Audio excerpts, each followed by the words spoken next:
Today, working in privatization, things have changed dramatically because the taxpayers, basically, they're our bosses, and we want to give them the best bang for their buck.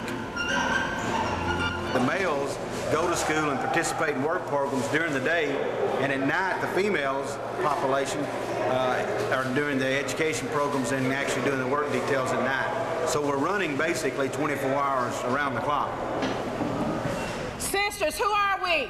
We are sisters with a dysfunctional illness. We've been given a chance to change our lives from drugs and alcohol. Acceptance is a way of life. To accomplish for those. My name's Tony Grinko, and I'm in here for a parole violation for robbery. I'm 9 months pregnant. Well, I myself, I have been practicing in prostitution since I was 15 years old. And basically, once you get caught up in that kind of life, it's hard to change. And a lot of times, women in my position don't have the money to go into a treatment where this treatment is free. They've placed you in jail. You're going to be here anyway. You may as well try to do something positive. My name is Catherine Beach, and I've been in and out of this institution 4 times. And this is the first time I've ever really tried to find the right and necessary tools to use to take back with me out on the streets for my recovery. I never wanted to join this program up until this time. For the first time, I'm able to really deal with my own issues, face issues within myself, and not be afraid. You know, this program teaches you structure. It gives you tools to use.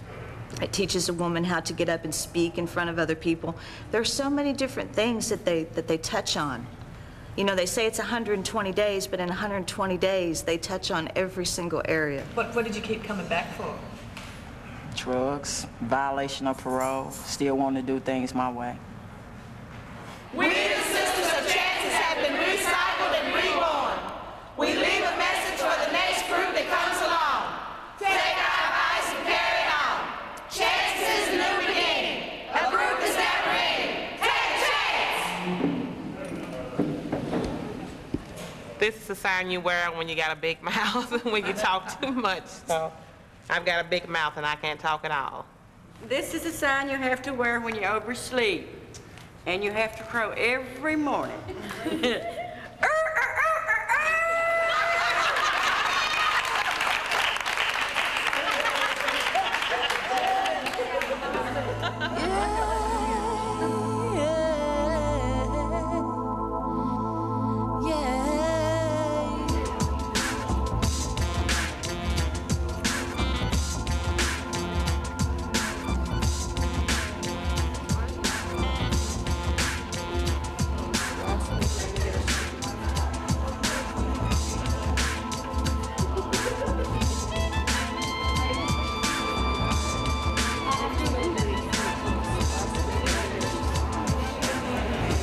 Private prisons are mostly prisons of profit.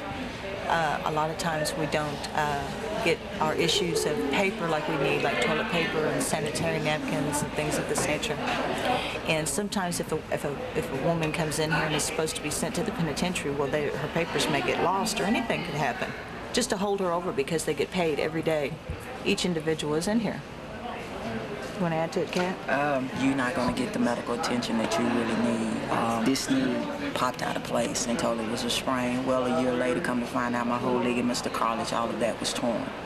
And nothing was done here. I had to wait to go to the women's prison to find out what was really wrong with my knee. You know, so they'll give you Tylenols and tell you, oh, everything's okay, instead of giving you the correct treatment that you really need. And which you can find in a state prison, you get the quality treatment that you need. This is B unit, and if you had gone to D unit or E unit, then you would have seen a dirty, filthy, unkept, unclean, bug-infested, rat-infested type of environment. I knew I couldn't be down that hallway. I had to I got to come away from down there.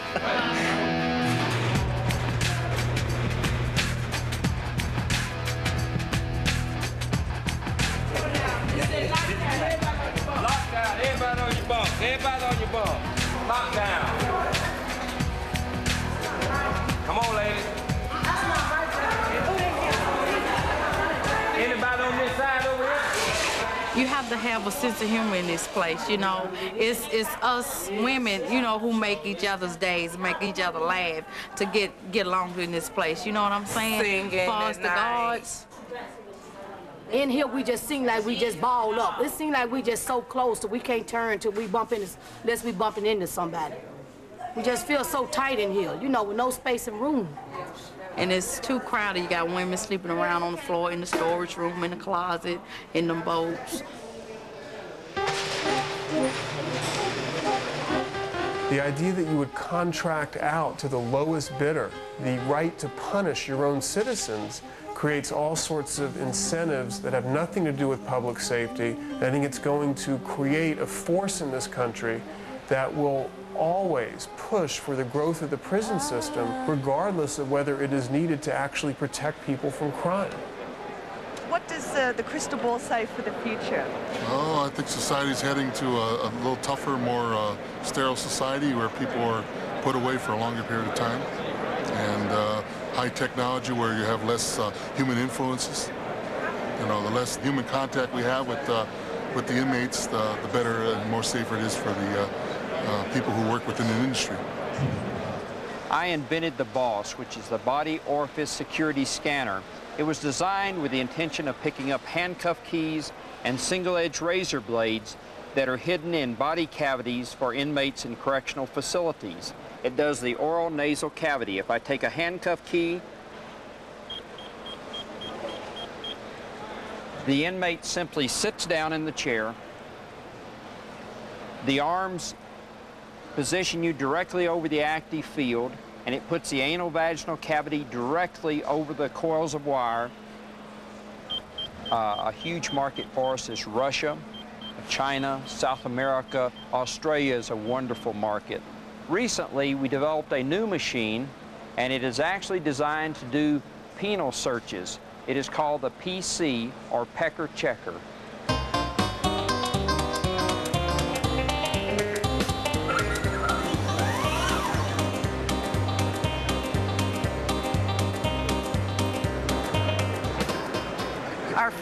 The first thing we emphasize is the psychological deterrent, that inmates will see it installed and not want to encounter it. The most effective design that we have is called the Tainer hook barb. It will pierce from the outside, and also on removal, it will snag the skin or the clothing. We've been told about an individual who fell into the product and was found attached to the wire. He required 600 stitches in order to close the wounds from the wire.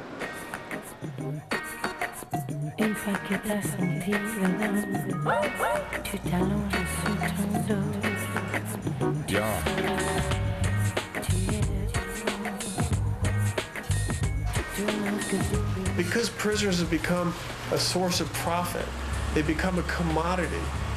You see an enormous movement of prisoners across state lines.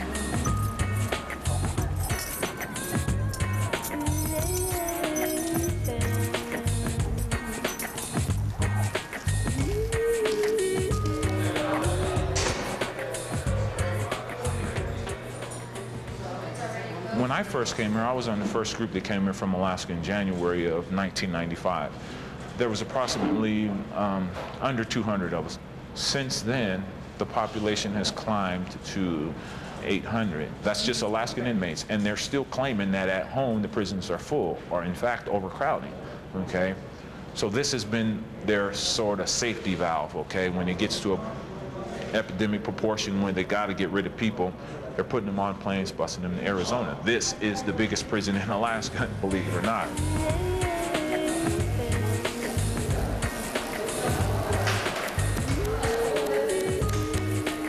This is probably one of the most unique facilities, not only have I worked in, but I know about.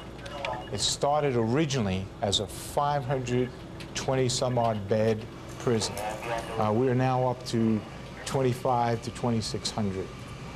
I don't like empty beds. We're a private business, and we're about doing corrections right. Security, programming, good corrections is good correction. That's what we're about. And I've never had a problem filling the beds. In fact, I've sometimes sold them over too many times.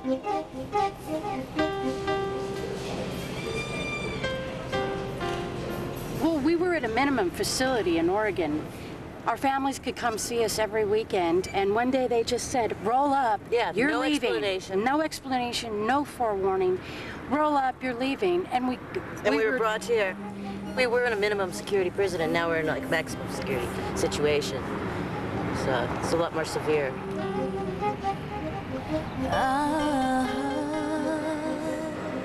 Well, when I first come down here 4.5 years ago, I told them I was an artist, and they kind of asked me to prove myself, and I did, and they've been buying paints for them ever since, and I've been painting. I've been painting a lot of Alaskan stuff, you know, because I miss Alaska. That's all I know how to do is paint. Paint and get in trouble. The lesser of the two is painting, so I paint. And what, if you didn't have your painting, what do you think would happen to you? I would probably be in the hole. I would probably be in fights, and I would probably be locked up. Because I don't know how to get along with people. My painting is a way to express myself. A state prison back in Alaska would not let me paint like this on the walls. But I'd still rather go back. I'll take a chance of going to the hole and being in Alaska than being here. Even though painting means that much to you? Yes, even though painting means that. My son and my family means more to me than this artwork that I create. It really does.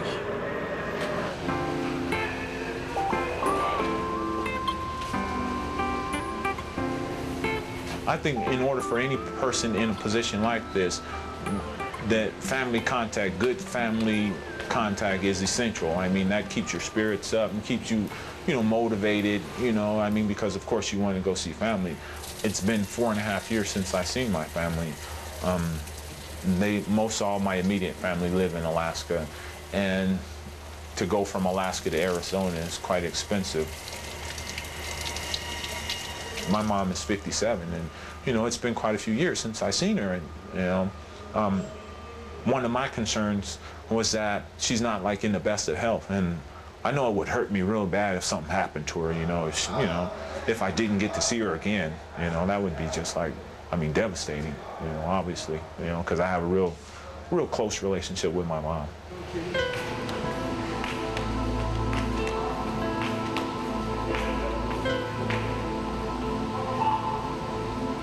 One of the interesting problems that has arisen is one of accountability. That is, if someone commits a crime, they're arrested by the police, they're sentenced by a state court, and then if they're actually assigned to a private prison, really, who is ultimately accountable for that inmate? Is it the state or is it the private prison company? We have laws in this country, we have a constitution in this country that gives people rights, including prisoners, and in many instances, inmates have had difficulty exercising their legal and constitutional rights in a private prison setting.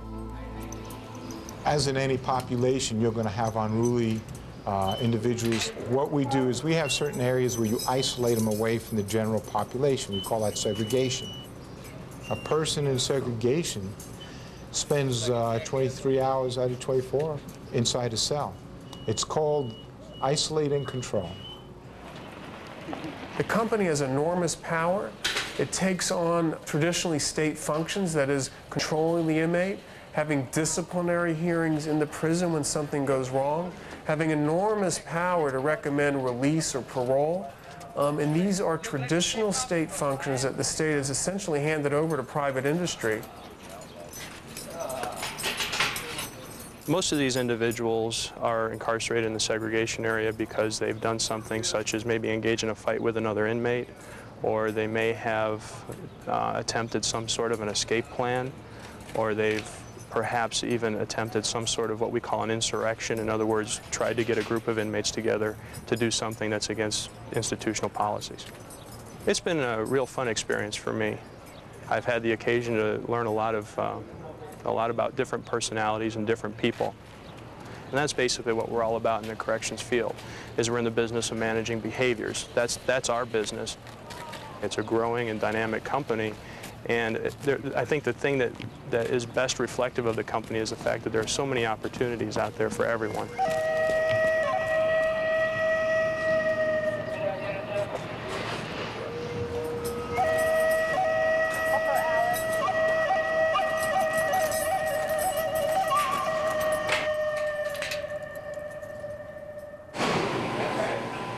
I think they get away with more than they should, you know, and that's basically because no one's watching, or at least they feel no one's watching. If we were at home, a person could pick up the phone and call like the ombudsman or, you know, human rights or something like that, you know, and kind of say, hey, this is going on over here, and those people would be real quick to, you know, look into it. Down here, you can't do that. If you were to call like an Arizona agency and say, hey, this is going on, they would say, hey, we have no jurisdiction. You are an Alaskan resident. You are in Arizona in a private company. It's not like, you know, it's a state agency and we, you know, regulate state agencies and can oversee them or anything else like that. So you're kind of caught in like a gray area. There are some towns and some places that like private prisons, but generally speaking, the private prisons and running facilities is decidedly mixed. I mean, there are some real bad instances of terrible prison mismanagement.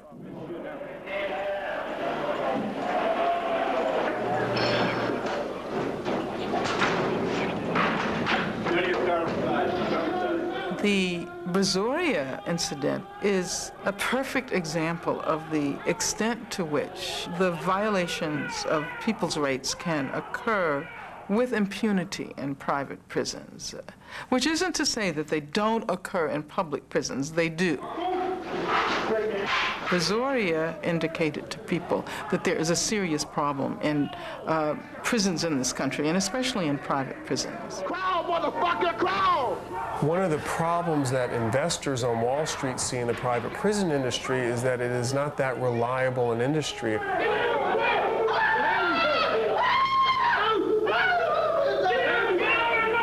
And it's led to a number of very difficult situations, riots in Texas and Ohio, and it's really given the industry a bad name in investment circles.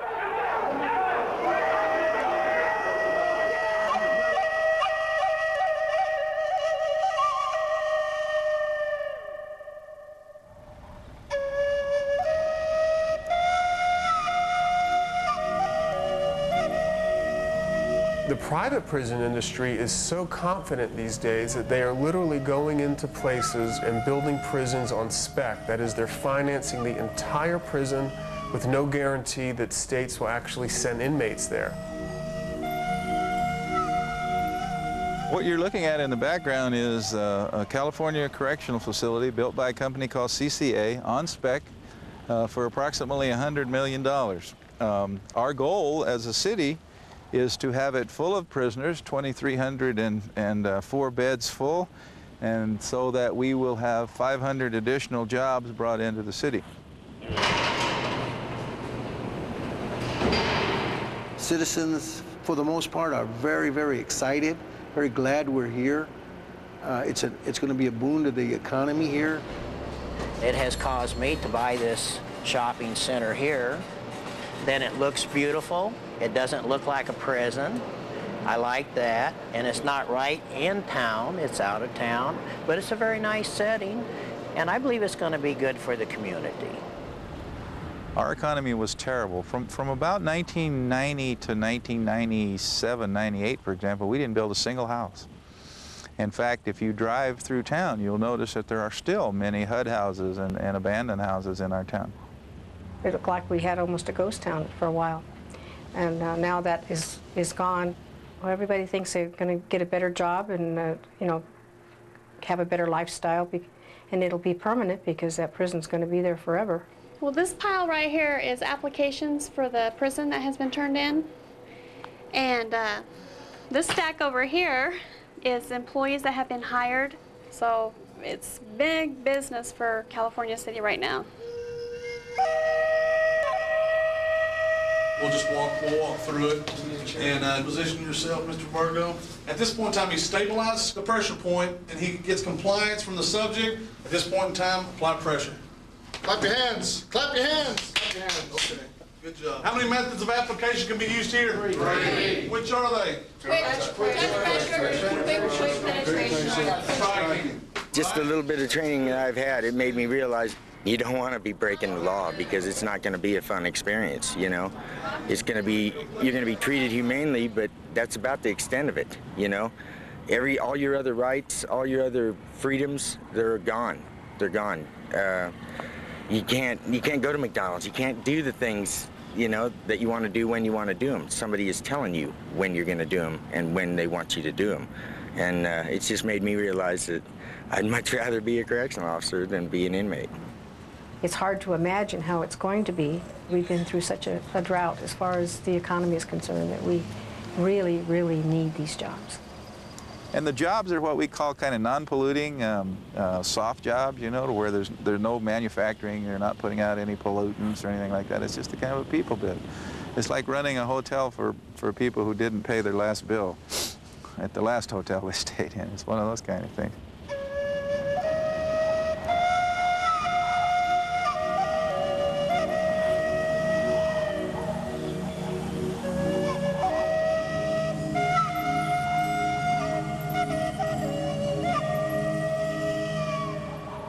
We need something stable in the community. That's why we went after it.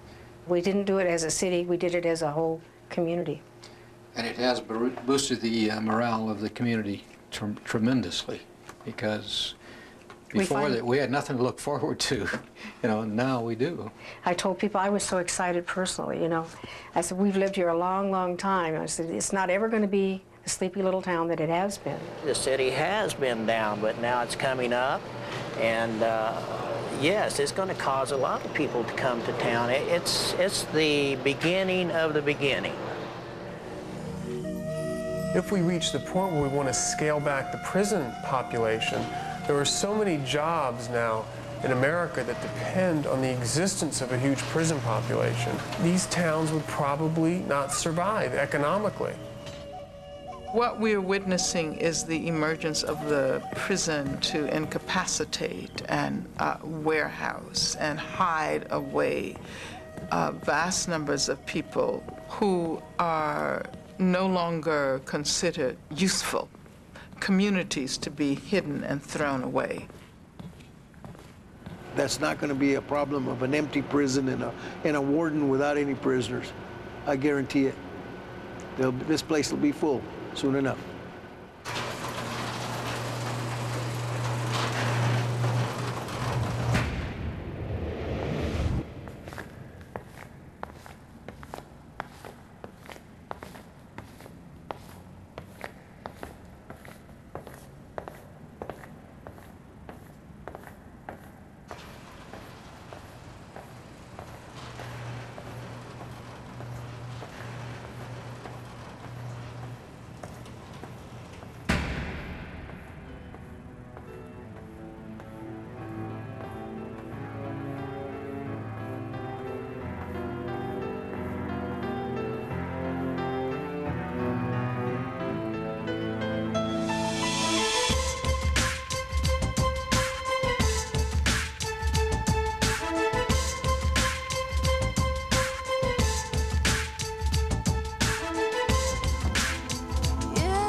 Next week on The Cutting Edge, we explore the state of Australia's private prisons, currently housing the highest proportion of private inmates in the world.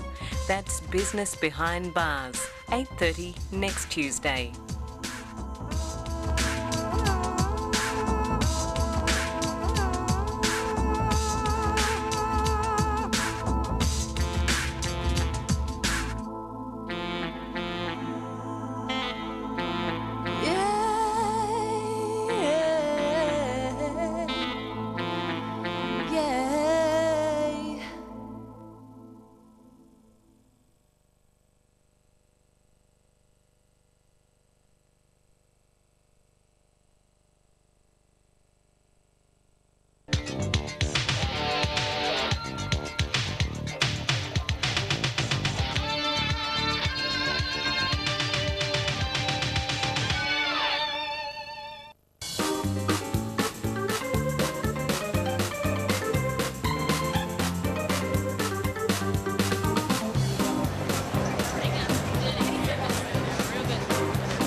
Terry Lawson, Corrections Corporation Australia.